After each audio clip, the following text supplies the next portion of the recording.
Selamat berjumpa kembali saudara-saudari yang mengasihi Tuhan, dikasihi Tuhan Yesus Kristus. Terima kasih kepada Tuhan kita diberikan hari yang baru. Saya akan melanjutkan pembacaan Alkitab dari kitab yang memulai dari kitab baru, kitab Wahyu, pasal yang pertama. Saya akan memulai dari kitab Wahyu, pasal yang pertama. Ayat pertama saya akan berdoa terlebih dahulu. Bapa di surga, terima kasih.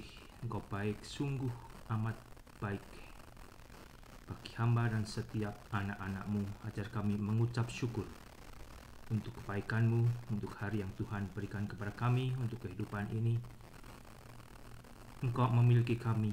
Ajar kami juga memusatkan kehidupan kami kepadamu, Tuhan. Kami hidup memuliakan-Mu, kami hidup melayani-Mu, kami hidup menjadi kesukaan dan kemuliaan bagi Allah Bapa dan Tuhan kami Yesus Kristus.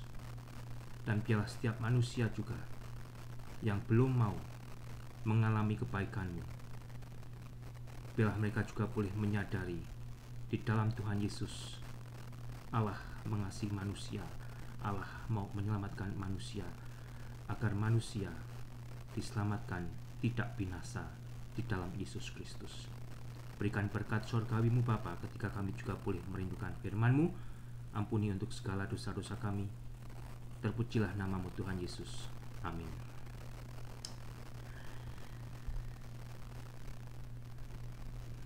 Kitab Wahyu, saudara, berada di bagian belakang. Kitab terakhir dari kitab Perjanjian Baru.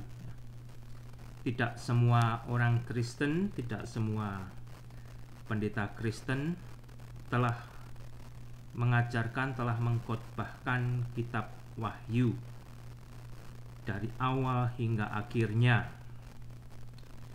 Dan kalau Anda belum pernah mendengar pembacaan kitab Wahyu, mungkin saat ini waktunya Anda menyimak. Ya, silahkan Anda buka Alkitab Anda sehingga Anda juga boleh tahu apa isi daripada kitab Wahyu. Ya. Di pasal pertama, ayat pertama diawali dengan perkataan demikian, inilah wahyu Yesus Kristus yang dikaruniakan Allah kepadanya, supaya ditunjukkannya kepada hamba-hambanya apa yang harus segera terjadi, dan oleh malaikatnya yang diutusnya, ia telah menyatakannya kepada hambanya Yohanes. Inilah kitab Wahyu. Di dalam bahasa Inggris dikatakan The Revelation of Jesus Christ. Kitab ini diberi judul Wahyu, atau di dalam bahasa Inggris Revelation, yang berasal dari kata apokalipsis, yang artinya menyatakan apa yang dulunya belum diketahui.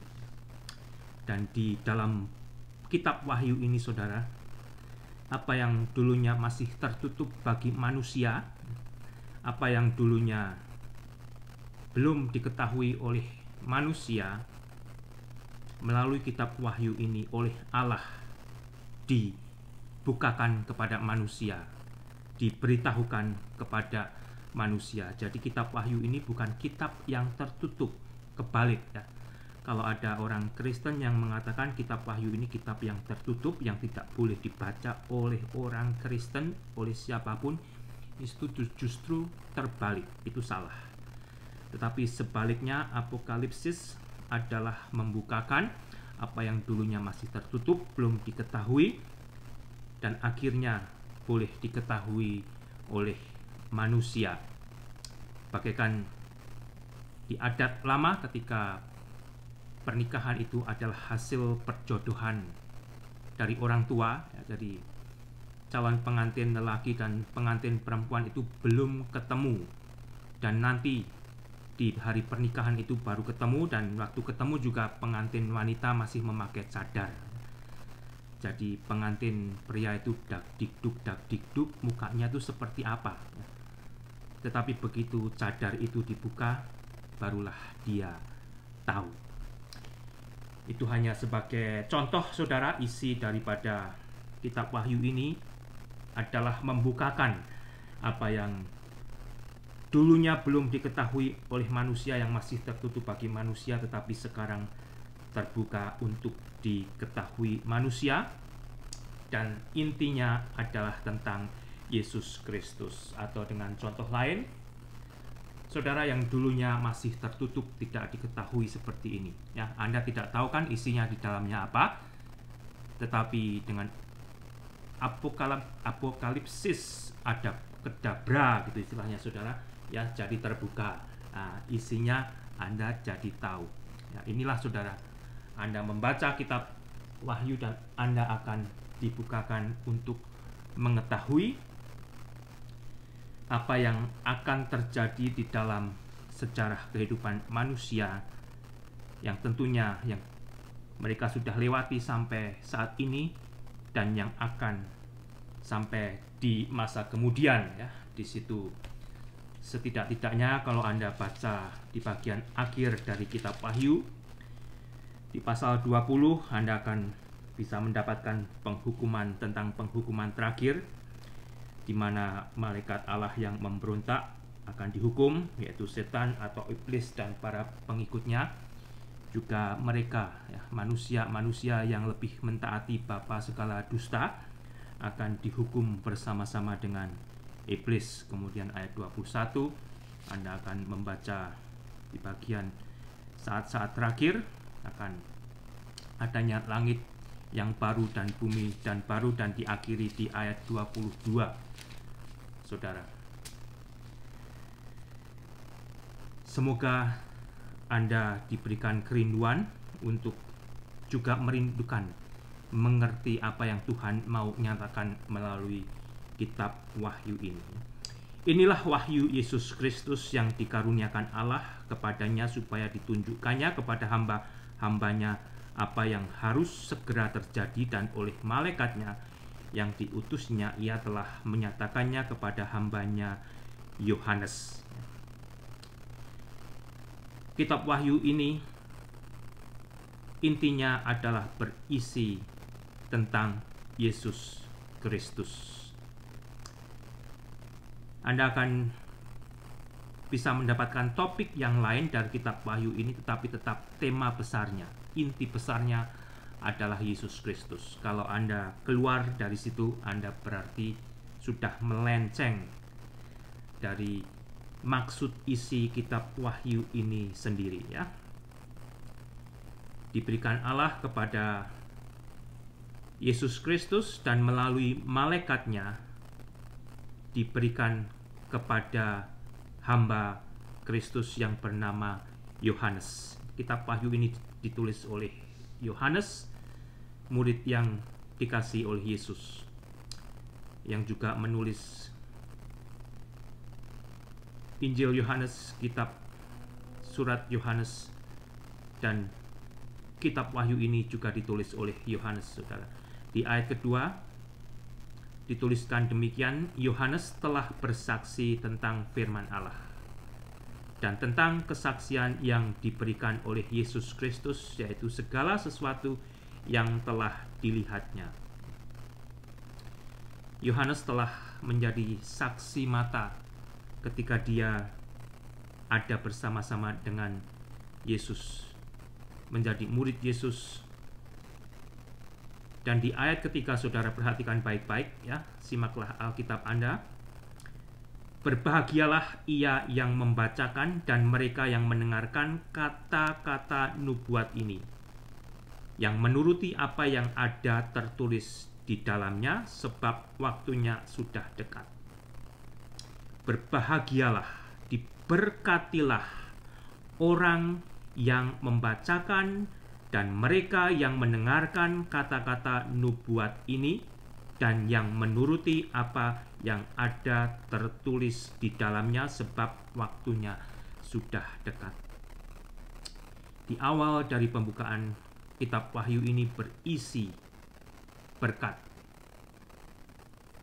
Berkat yang akan membuat setiap orang yang percaya, yang mau membaca, yang mau mendengarkan, yang mau menuruti apa yang tertulis di dalam kitab ini, akan hidup diberkati Tuhan, berbahagia, karena waktunya sudah dekat. Segala sesuatu yang ditulis di dalam kitab Wahyu ini akan segera dipenuhi, akan segera terjadi, saudara. Jadi berisi peristiwa-peristiwa yang akan terjadi dan akan segera terjadi. Sehingga kembali, kalau Anda membaca, waktunya dan menuruti apa yang ada tertulis di dalamnya, sebab waktunya sudah dekat. Jadi kembali istinya adalah hal-hal yang akan segera terjadi. Tentunya ada bagian yang sudah terjadi sejak kitab ini dituliskan 2000 tahun yang lalu, dan saya dan Anda semua menyambung di tempat di mana kita berada, yaitu di masa anugerah saat ini, masa gereja Tuhan. Dan kalau kita perhatikan di pasal 22, saudara, ayat yang ke-7, apa yang ditulis di pasal pertama ayat 3 diulang lagi. Diulang lagi. Di pasal yang terakhir, pasal 22 ayat 7, perhatikan saudara, sesungguhnya aku datang segera, berbahagialah orang yang menuruti perkataan-perkataan nubuat kitab ini. Jadi begitu pentingnya agar setiap orang Kristen mau menuruti perkataan-perkataan nubuat kitab ini. Dan biarlah yang mau menuruti, dia mendapat kebahagiaan dari Allah di dalam Kristus Yesus. Bukan justru Anda menjadi takut, bukan justru Anda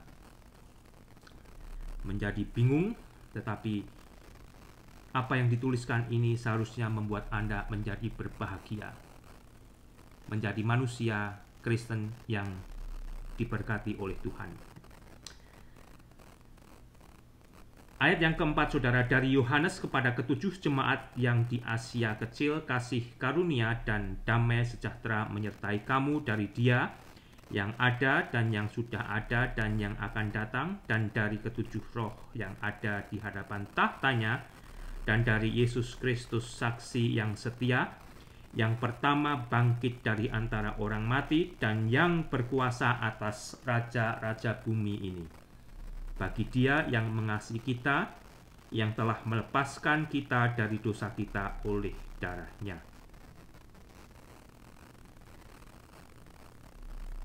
Dari Yohanes kepada ketujuh jemaat yang di Asia Kecil. Wahyu ini datangnya dari Allah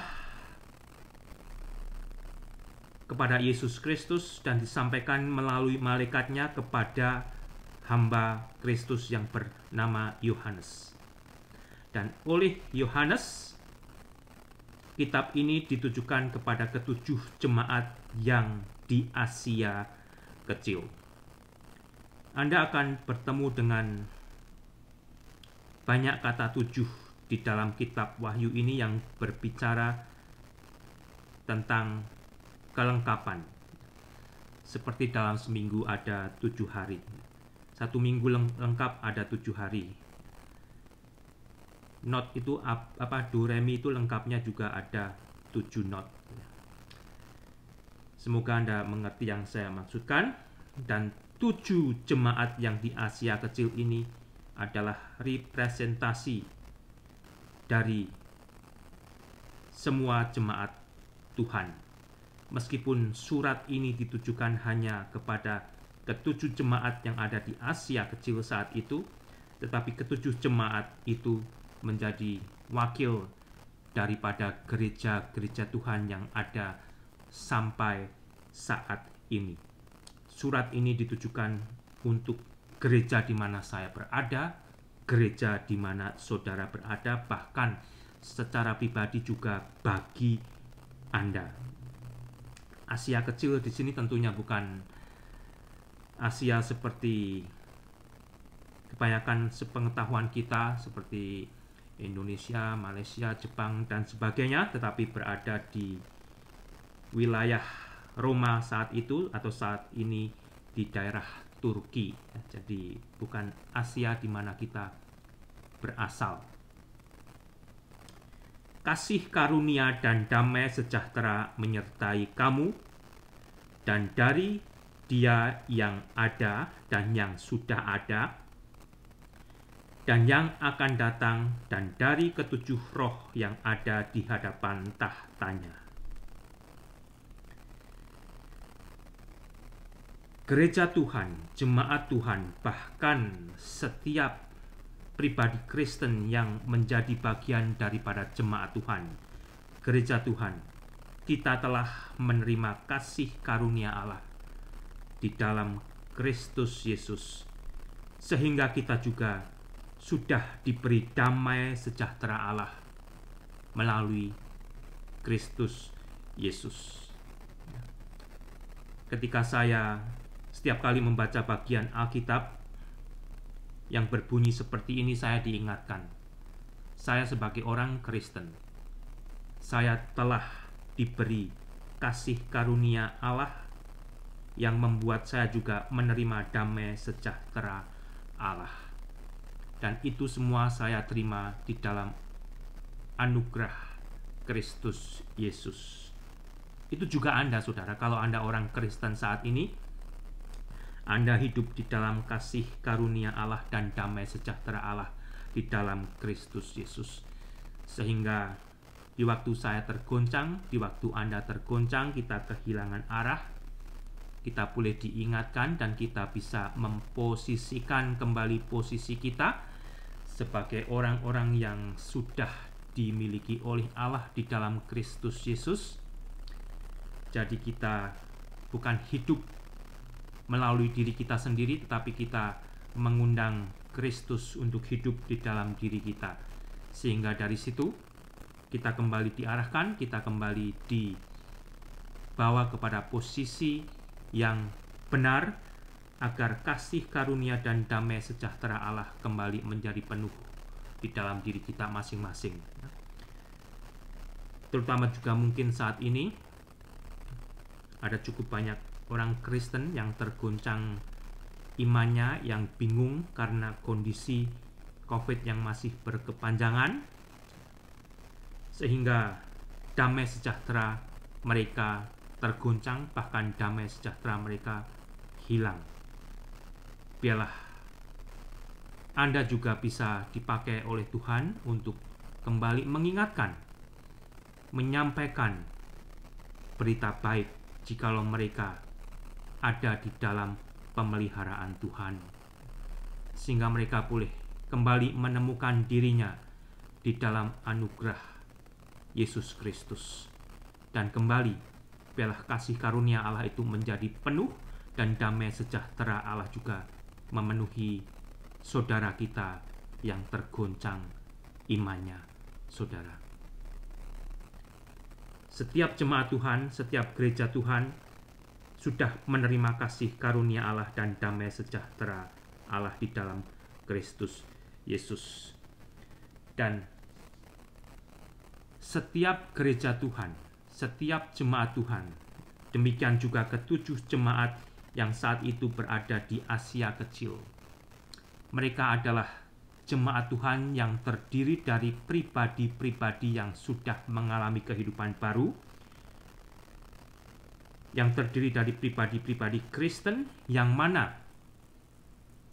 Allah sendiri telah ada bersama-sama dengan pribadi-pribadi Kristen. Roh Allah telah tinggal di setiap orang percaya. Roh Allah Tritunggal ada di dalam diri saya, ada juga di dalam diri Anda yang sudah percaya. Jadi ketika Anda membaca, dan dari ketujuh roh yang ada di hadapan tahtanya, bukan berarti ada 7 macam roh, bukan, saudara. Tidak ada 7 macam roh, hanya ada satu roh yang memenuhi setiap gereja Tuhan, setiap jemaat Tuhan yang asli, yang terdiri dari pribadi-pribadi yang sudah mengalami kehidupan baru, kelahiran baru di dalam roh, yang Anda juga bisa baca di dalam Yohanes pasal yang ketiga, ya, di mana Tuhan Yesus berkata kepada Nikodemus, kecuali kalau dia tidak dilahirkan kembali, dia tidak akan bisa melihat kerajaan Allah. Jadi kekristenan kita yang sejati bukan karena kita memiliki kartu anggota gereja, tetapi saya dan Anda semua telah mengalami kelahiran baru di dalam roh. Sehingga Anda tidak menjadi bingung ketika membaca di bagian ini, ya. Dan dari Dia yang ada dan yang sudah ada dan yang akan ada, dan dari ketujuh roh yang ada di hadapan tahtanya, berbicara jikalau roh Allah memenuhi jemaat Tuhan. Roh Allah ada di setiap orang percaya. Dan dari Yesus Kristus, saksi yang setia, yang pertama bangkit dari antara orang mati, dan yang berkuasa atas raja bumi ini. Bagi Dia yang mengasihi kita dan yang telah melepaskan kita dari dosa kita oleh darah-Nya. Di dalam Yesus kita dikasihi Allah.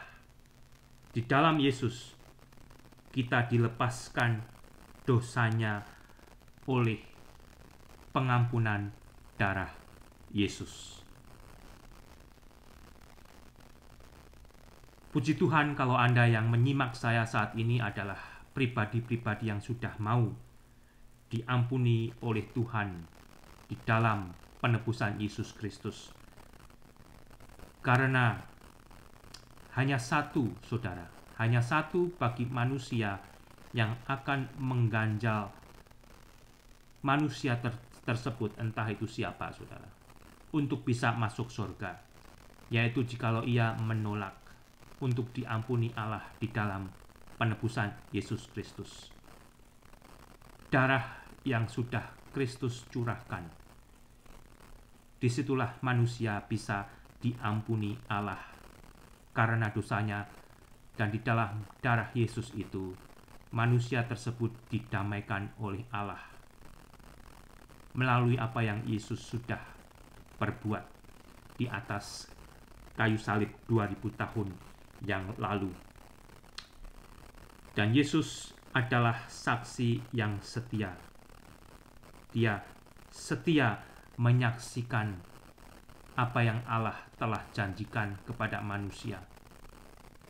Jikalau Allah begitu mengasihi manusia, dan Allah di dalam Kristus Yesus telah membuat manusia mengerti, jikalau manusia telah mati di dalam dosanya, dan di dalam Yesus yang diutus Allah, manusia bisa diampuni dosanya, saudara. Yesus selama kehidupannya di dunia, Dia telah menyaksikan Allah. Dia telah setia untuk mati di atas kayu salib bagi penebusan dosa manusia. Dan telah membuat kita menjadi suatu kerajaan, menjadi imam-imam bagi Allah Bapanya, dan bagi Dialah kemuliaan dan kuasa sampai selama-lamanya. Amin. Orang Kristen, jemaat Tuhan, saya dan Anda yang sudah mengalami kehidupan baru di dalam roh, yang percaya pada Kristus Yesus,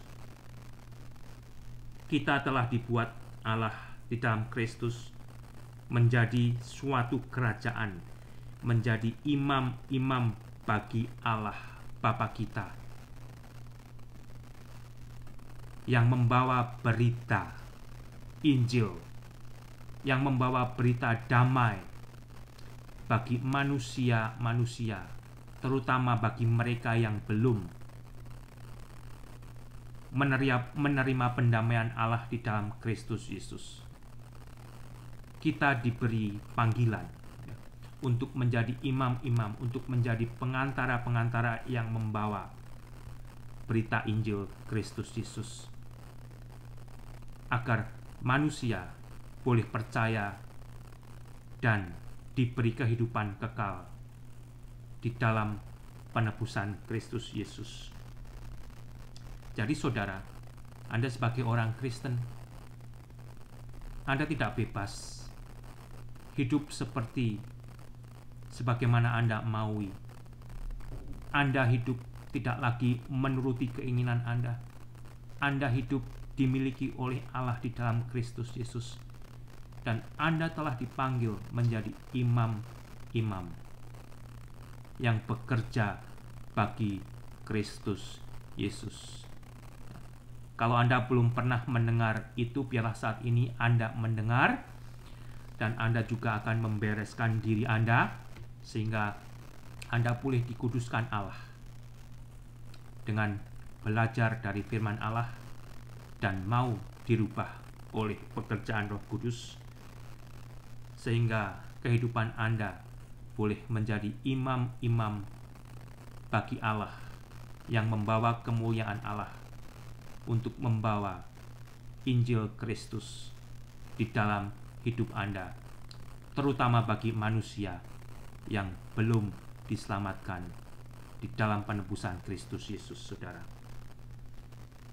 Dan disitulah kita dipanggil untuk memuliakan Bapa kita. Lihatlah, Ia datang dengan awan-awan dan setiap mata akan melihat Dia, juga mereka yang telah menikam Dia, dan semua bangsa di bumi akan meratapi Dia. Ya, amin. Di dalam Kisah pasal yang pertama, saudara, saya akan melihat sejenak Kisah pasal yang pertama. Di ayat ke-9 berbunyi demikian sampai dengan 11. Sesudah Ia mengatakan demikian, terangkatlah Yesus, disaksikan oleh mereka, dan awan menutupi Yesus dari pandangan mereka. Ketika mereka sedang menatap ke langit, waktu Yesus naik itu, tiba-tiba berdirilah 2 orang berpakaian putih dekat mereka dan berkata kepada mereka, "Hai orang-orang Galilea, mengapakah kamu berdiri melihat ke langit? Yesus ini yang terangkat ke sorga meninggalkan kamu, akan datang kembali dengan cara yang sama, seperti kamu melihat Dia naik ke sorga. Lihatlah, Ia datang dengan awan-awan." Yesus akan segera kembali. Yesus akan segera datang dengan awan-awan dan setiap mata akan melihat Dia. Kedatangan Yesus bukanlah sesuatu yang rahasia. Kedatangan Yesus adalah kedatangan yang disaksikan oleh publik, saudara. Kedatangan yang akan disaksikan oleh publik. Tidak seperti yang diajarkan oleh saksi Yehova yang mengatakan Yesus telah datang dan saat ini Yesus sedang tinggal di bawah tanah di New York. Nah, kok Yesus kok kembalinya ke New York? Itu pakai pikiran gitu, saudara ya. Tidak demikian. Lihatlah, Ia datang dengan awan-awan dan setiap mata akan melihat Dia, juga mereka yang telah menikam Dia. Bangsa Yahudi, orang Israel akan mengalami pertobatan besar ketika Yesus nanti datang kembali untuk kedua kalinya. Jadi kedatangan Yesus, kedatangan yang terbuka, yang mungkin di zaman ini bisa diliput secara langsung ya, oleh liputan live yang bisa disaksikan di seluruh dunia. Dan semua bangsa di bumi akan meratapi Dia. Semua bangsa di bumi akan meratapi Dia. Ternyata yang mereka tolak, yang mereka aniaya, yang mereka hina, bahkan yang mereka bunuh adalah Mesias. Yang mereka tidak percaya ternyata adalah kebenaran. Dialah Yesus yang menyelamatkan.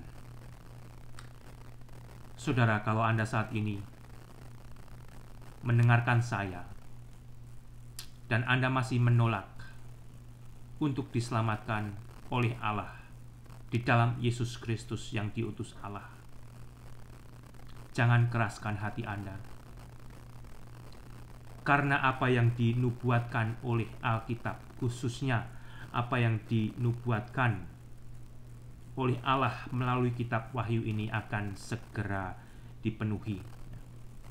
Jangan sampai nanti Anda mati dengan tidak percaya kepada Yesus Kristus.